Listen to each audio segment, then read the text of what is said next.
తిరిగి BCN news కి స్వాగతం. ఆరోగ్యంపై అశ్రద్ధ వహించకూడదని, బలమైన పౌష్టికాహారాన్ని తీసుకోవాలని, జాగ్రత్తలు వహించాలని ప్రముఖ వైద్యులు వివిజే సోమరాజు, పి బాలబలమేశ్వరరావు అన్నారు. భీమవరం ఆర్టీసీ డిపో గ్యారేజ్ లో ఆర్టీసీ ఉద్యోగులకు సత్యం ఆర్థోపెడిక్ మ్యాక్సీ విజన్ ఆసుపత్రి ఆధ్వర్యంలో డిపో మేనేజర్ పిఎన్విఎం సత్యనారాయణమూర్తి పర్యవేక్షణలో ఉచిత మెగా మెడికల్ క్యాంపును నిర్వహించారు.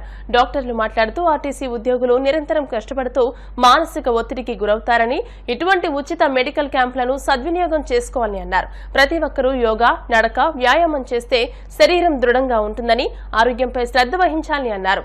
డిపో మేనేజర్ సత్యనారాయణమూర్తి మాట్లాడుతూ ఆర్టీసీ ఉద్యోగుల కోసం ఇటువంటి మెగా క్యాంపులను నిర్వహించడం అభినందనీయమని, అన్ని బస్సుల్లోనూ మెడికల్ కిట్లను కూడా అందిస్తున్నామని, భీమవరంలో సుమారు ప్రతిరోజు 25,000 ప్రయాణికులు ప్రయాణిస్తూ ఉంటున్నారని, బస్టాండ్లో ప్రత్యేక మెడికల్ ఏర్పాట్లు కూడా చేస్తున్నామని అన్నారు. అనంతరం 200 మంది ఆర్టీసీ ఉద్యోగులకు వైద్య పరీక్షలు నిర్వహించి ఉచితంగా మందులను అందించారు. ఆర్టీసీ డిపోకు 100 మెడికల్ కిట్లను అందించారు. ఈ కార్యక్రమంలో RTC assistant manager Y Suresh, మెకానిక్లు, సిబ్బంది, ఆయా ఆసుపత్రుల వైద్యులు, సిబ్బంది పాల్గొన్నారు. ఏపీఎస్ఆర్టీసీ భీమవరం డిపో ఉద్యోగుల యొక్క సేవల నిమిత్తం, వారి యొక్క మంచి ఆరోగ్య నిమిత్తం ఈరోజు ఉచిత మెగా క్యాంప్ ఏర్పాటు చేయడం జరిగింది. దీనిలో మన ప్రముఖ ఆర్థోపెడిక్ సర్జన్ అయినటువంటి డాక్టర్ వేగిరాజ్ సోమరాజు గారు, అలాగే ప్రముఖ ఆప్థమాలజిస్ట్ అయినటువంటి డాక్టర్ బాలపరమేశ్వరరావు గారు పాల్గొని మా ఉద్యోగులకి, వారి యొక్క కుటుంబ సభ్యులకి అందరికీ కూడా ఉచిత వైద్య పరీక్షలు, ఉచిత మందులు కూడా ఇవ్వడం జరుగుతుంది. వీటన్నిటికన్నా ముఖ్యంగా ఏంటంటే ఫస్ట్ ఎయిడ్ బాక్సులు మనం ఆ డిపో నుంచి ఆపరేట్ చేసే అన్ని బస్సుల్లోనూ కూడా ఫస్ట్ ఎయిడ్ బాక్సులు ఇవ్వడం జరుగుతుంది. ఈ బాక్సు ఇలాగా ప్రత్యేకంగా మిల్టన్ కంపెనీతో తయారు చేయించి దీంట్లో ఉండాల్సిన అన్ని గవర్నమెంట్ ప్రిస్క్రైబ్ చేసిన మందుల కన్నా కూడా అదనంగా మందులు పెట్టి డాక్టర్ గారు ఇవన్నీ కూడా ప్రతి బస్సులోనూ ప్రతి కండక్టర్ దగ్గర, డ్రైవర్ దగ్గర ఏర్పాటు చేయడం జరుగుతుంది. అలాగే వీటన్నిటికన్నా కూడా ముఖ్యంగా ప్రతిరోజు 25,000, 30,000 మంది ప్రయాణికులు టచ్ చేసే బస్ స్టాండ్లో కూడా మా ఫిక్స్డ్గా ఒక ఫస్ట్ ఎయిడ్ కిట్ కూడా ఏర్పాటు చేయడం జరిగింది. ఇది కాకుండా అదనంగా డాక్టర్ ప్రియాంక మేడం గారు మా సిబ్బంది అందరూ కూడా ఫస్ట్ ఎయిడ్ ఎలా చేయాలి, ఏమేమి సమస్యలు వస్తాయి, బ్లీడింగ్ వస్తే ఎలా తగ్గించాలి, ఇది కూడా చెప్పడం జరిగింది. దీనికి గాను వారి యొక్క సేవా తత్పరకు గాను ఏపీఎస్ఆర్టీసీ తరఫున డాక్టర్ల బృందానికి, ప్రత్యేకించి సోమరాజు గారికి, అలాగే ఇటన్నిటికీ కోఆర్డినేట్ చేసిన శివకుమార్ గారికి కూడా హృదయపూర్వక ధన్యవాదాలు తెలియజేస్తున్నాను. మన రాష్ట్రంలో అందరికీ అవసరమైంది, నిత్యావసరమైన సంస్థల్లో ఒకటి ఆర్టీసీ. ప్రతిరోజు వేల కొద్ది ప్రజలకు సేవ చేస్తూ ఉంది. సో వారి స్టాఫ్ ఆరోగ్యం చూసుకోవడం కూడా మన బాధ్యత. అలాగే బస్సులన్నింటిలో ఫస్ట్ ఎయిడ్ బాక్సులు పెట్టి ఎప్పుడు ఎవరికి ఏం అవసరం వస్తుందో తెలియదు కాబట్టి వాళ్ళకు ఉపయోగపడేలా ఉంటుందని మన ఆర్టీసీ, మన ప్రజలు, మన రాష్ట్రం అనుకుని చేసే ఉద్దేశం తప్ప వేరే ఏం కాదు. సో ఇవన్నీ మీకు ఉపయోగపడతాయని, తర్వాత వీటి మెయింటెనెన్స్ కూడా మేము చూసుకుంటామని అనుకుంటూ మొదలుపెట్టిన కార్యక్రమం ఇది. అవకాశం ఇచ్చిన డిపో మేనేజర్ గారు సత్యనారాయణమూర్తి గారు నమస్తే అండి. ఈరోజు ఈ క్యాంపు డిపో మేనేజర్ గారు సత్యనారాయణమూర్తి గారి ఆధ్వర్యంలో మరియు మా సార్ సోమరాజు గారి అధ్యక్షతన ఇలా జరుగుతుంది. ఈ క్యాంపులో కంటి సమస్యల నిమిత్తం డ్రైవర్లకి గాను, కండక్టర్లకి గాను వాళ్ళకి ఎదురయ్యే ఇబ్బందుల నిమిత్తం ఏమేమి జాగ్రత్తలు తీసుకోవాలి, లేదు ఏదైనా కంటి సమస్య వచ్చినప్పుడు ఏ విధంగా వాళ్ళు ట్రీట్మెంట్కి మా వద్దకు అప్రోచ్ అవ్వాలన్నది చెప్పడం జరుగుతుంది. అలాగే ఎవరికైనా కంటి చత్వారం సమస్యలు కానీ, లేదా కంటి రెటీనా ప్రాబ్లమ్స్ కానీ ఏమైనా ఉంటే కనుక మా హాస్పిటల్లో తగిన వైద్యం చేయబడుతుంది. ఎన్నికలు ప్రశాంత వాతావరణంలో జరిగేందుకు సహకరించిన ప్రతి ఒక్కరికి sweep activities brand ambassador Cherukuvada Rangasai కృతజ్ఞతలు తెలియజేశారు. పశ్చిమ గోదావరి జిల్లా కలెక్టర్ సుమిత్ కుమార్, ఎస్పీ అజితా వేజెండ్ల సమర్థవంతంగా పనిచేశారని కొనియాడారు. స్వీప్ ప్రచార కార్యక్రమంలో స్వచ్ఛంద సంస్థలు చురుగ్గా పాల్గొన్నాయన్నారు. ఈ సందర్భంగా భీమవరంలో జరిగిన కార్యక్రమంలో వివిధ సంస్థల ప్రతినిధులు బొమ్మదేవర ప్రభాకర్, నందమూరి రాజేష్, ఎస్కే చాన్ బాషా, ఎస్కే బాబాజీ సాహెబ్ తదితరులు పాల్గొన్నారు. అందరికీ నమస్కారం. జరిగిన 2024 సార్వత్రిక ఎన్నికల్లో ప్రభుత్వాధికారులు వారి శాఖలతో పాటు స్వచ్ఛంద సంస్థలను కూడా దాంట్లో ఇన్వాల్వ్ చేయడం జరిగింది. దానిలో భాగంగా స్వీప్ యాక్టివిటీస్ జనవరి నెల నుంచి కూడా ఓటర్ చైతన్య కార్యక్రమాల నుంచి మన జరిగిన కౌంటింగ్ వరకు కూడా ఈ 6 నెలలు కూడా అందరూ అవిశ్రాంతంగా పనిచేశారు. మరి స్వీప్ యాక్టివిటీస్లో భాగంగా జిల్లాలో పలు గ్రామాలు వెళ్ళి ఈ ఓటర్ ప్రచార బేరీ మరి చేశామంటే దానికి కారణం ఏంటంటే ఎన్ఎస్ఎస్, ఎన్సిసి, స్వచ్ఛంద సంస్థలు, లయన్స్, రోటరీ ఇలా అందరూ కూడా సహకరించారు. దానిలో భాగంగా మరి మొట్టమొదట అప్పటి కలెక్టర్ స్వచ్ఛంద సంస్థల సమావేశం నడిపితే ఆ రోజున ఈ స్వీప్ యాక్టివిటీస్కి బ్రాండ్ అంబాసిడర్గా నన్ను నియమించడం జరిగింది. ఆ రోజు నుంచి కూడా మరి ప్రతిరోజు కూడా అనేక ప్రాంతాల్లో రోజు 2-3 కార్యక్రమాలు తప్పున చేశాం. అలాగే నోడల్ అధికారి అప్పారావు గారు, మరి అలాగే ప్రభాకర్ గారు నోడల్ అధికారి, వీళ్ళందరూ మాతో ఉండేవారు. ముఖ్యంగా కలెక్టర్ సుమిత్ కుమార్ గాంధీ మళ్ళీ జాయిన్ అయిన తర్వాత మళ్ళీ అదే పోస్ట్ మాకు ఇవ్వడం, తద్వారా మేము స్వచ్ఛంద సంస్థలతోటి అన్ని కళాశాల ఎన్ఎస్ఎస్, ఎన్సిసి వాళ్ళతోటి మేము కార్యక్రమాలు చేయడం జరిగింది. మరి 6 నెలల్లో అవిశ్రాంతంగా అధికారులు వీళ్ళంతా పనిచేయడం, వారి వెనకాల మేము కూడా ఉంటాం. అంచేత స్వీప్ యాక్టివిటీస్ సక్సెస్ సహకరించిన ప్రతి ఒక్కరికి కూడా నేను పేరు నమస్కారం తెలియజేస్తున్నాను. మరి రంగసాయి గారి ఆధ్వర్యంలో ప్రతి గ్రామంలోనూ, ప్రతి స్కూల్లోనూ, అలాగే ప్రతి పల్లెల్లోనూ కూడా ఓటు యొక్క విలువ, ఆ ఓటుని ఎలా వినియోగించుకోవాలనే కార్యక్రమం మీద గత 3 నెలలుగా ఎంతో అవగాహన తీసుకొచ్చాం. దీనికి మాకు సహకరించినటువంటి కలెక్టర్ గారికి, అలాగే జాయింట్ కలెక్టర్ గారికి అందరికీ ధన్యవాదాలు తెలియజేస్తున్నాం. జరిగిన సార్వత్రిక ఎన్నికల్లో ఈ రంగసాయి గారి ఆధ్వర్యంలో స్వచ్ఛంద సంస్థలు అన్నీ కూడా ఎంతో కార్యక్రమాలు నిర్వహించడం జరిగింది. అందుకు సహకరించిన అధికారులకి, ప్రజలకి, స్వచ్ఛంద సంస్థ ప్రతినిధులు అందరికీ కూడా ధన్యవాదాలు తెలియజేసుకుంటూ ఈ ఎలక్షన్ అంతా కూడా శాంతియుతంగా జరిగినందుకు అందరికీ, ప్రజలందరికీ కూడా ధన్యవాదాలు. స్వీప్ యాక్టివిటీకి బ్రాండ్ అంబాసిడర్గా మా రంగసాయి గారిని నియమించడం కలెక్టర్ గారు, ఆయన ఆధ్వర్యంలో మా స్వచ్ఛంద సంస్థలన్నీ లయన్స్ కానివ్వండి, రోటరీ కానివ్వండి, ఎన్ఎస్ఎస్ కానివ్వండి, ఎన్సిసి కానివ్వండి, అన్నీ కూడా ఈ యొక్క ఎలాగ ఓటు వేయాలి అనే ఈవీఎంలు ఇవన్నీ తీసుకెళ్ళి వాళ్ళ చేత ప్రతి వార్డులోనూ, ప్రతి విలేజ్లోకి వెళ్ళి, ప్రతి కాలేజీ దగ్గరికి వెళ్ళి రంగసాయి గారు మేము అందరం కూడా వాళ్ళకి చైతన్యపరిచాం. అలాగే ప్రశాంతంగా ఎన్నికలు అయిన తర్వాత ఈ యొక్క కౌంటింగ్ కూడా ప్రశాంతంగా ఉండేలాగా ఈ యొక్క ఎస్పీ గారు యొక్క మేడం గారు, అలాగే సిఏ గారు వీళ్ళందరి యొక్క సహకారంతో శాంతియుతంగా ఉండాలని, పీస్ గురించి కూడా సారు మొత్తం అంతా కూడా ప్రచారం చేయడం జరిగింది. అన్నీ సక్రమంగా ఎంతో ప్రశాంతంగా జరిగినందుకు ధన్యవాదాలు తెలియజేసుకున్నాం. పత్రికా రంగానికి మార్గదర్శిగా గ్రామీణ వార్తలు వేగంగా సమాజానికి అందించేలా పత్రికా రంగంలోని వినూత్న మార్పులకు శ్రీకారం చుట్టిన ఈనాడు సంస్థల అధినేత రామోజీరావు మృతి పత్రికా రంగానికి తీరని లోటని ఉండి ప్రెస్ క్లబ్ తీవ్ర సంతాపం వ్యక్తం చేసింది. ఉండి ప్రెస్ క్లబ్ అధ్యక్ష కార్యదర్శులు ఆకుల వెంకట్ రాజు ఆధ్వర్యంలో జరిగిన సమావేశంలో పాల్గొన్న స్థానిక జర్నలిస్టులు భారతదేశ పత్రికా రంగంలో ఆంధ్రప్రదేశ్ మార్గదర్శిగా నిలిచే విధంగా రామోజీరావు చేసిన సేవలు కొనియాడారు. ఈ సందర్భంగా జరిగిన కార్యక్రమంలో మణి, రమణ, సురేష్ బాబు, కైలారాజు, సిహెచ్ బంగారావు, ఇజ్రాయిల్, కేశవ తదితరులు పాల్గొన్నారు. శనివారం తెల్లవారుజామున 6:30 పత్రికా రంగానికి, మీడియా రంగానికి కూడా దుర్దినం. ఎందుకంటే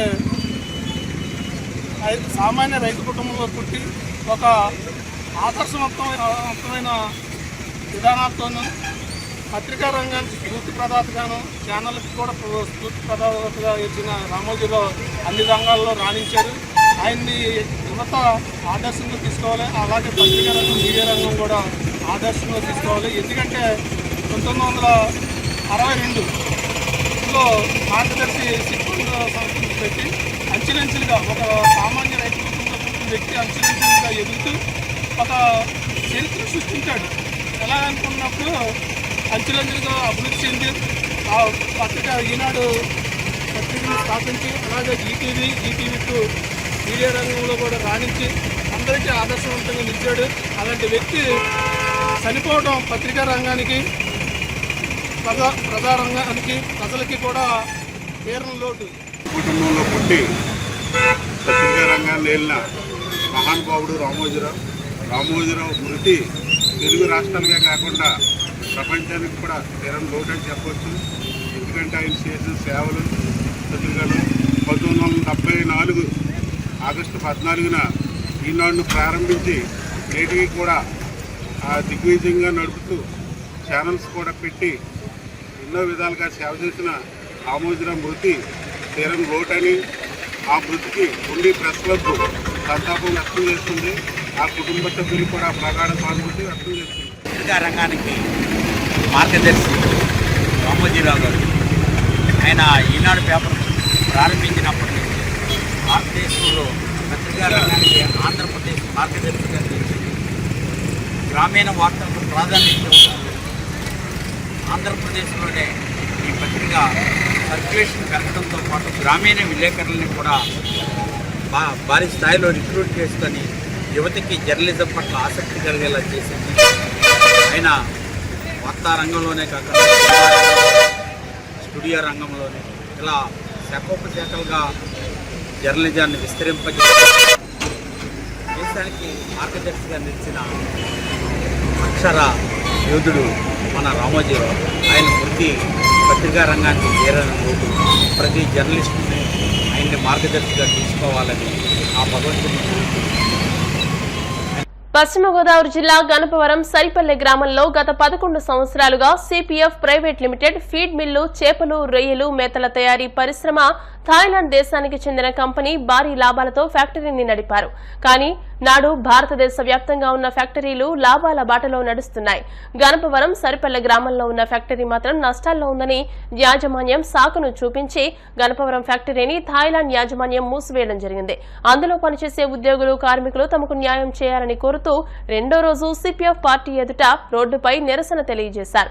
ఇప్పటికైనా యాజమాన్యం మొండి వైఖరి మానుకుని ఉద్యోగులకు, కార్మికులకు ఉద్యోగ భద్రత కల్పించి వారికి తగు న్యాయం జరిగేలా చూడాలని అధికారులను కోరారు. ఫ్యాక్టరీలో పనిచేసే ఉద్యోగులు, కార్మికులు కుటుంబాలు ఫ్యాక్టరీ మూసివేయడంతో రోడ్డున పడ్డాయని ఆందోళన వ్యక్తం చేస్తున్నారు. ఇప్పటికైనా అధికారులు ఫ్యాక్టరీ యజమానులపై చర్యలు తీసుకోవాలని కోరుతున్నారు.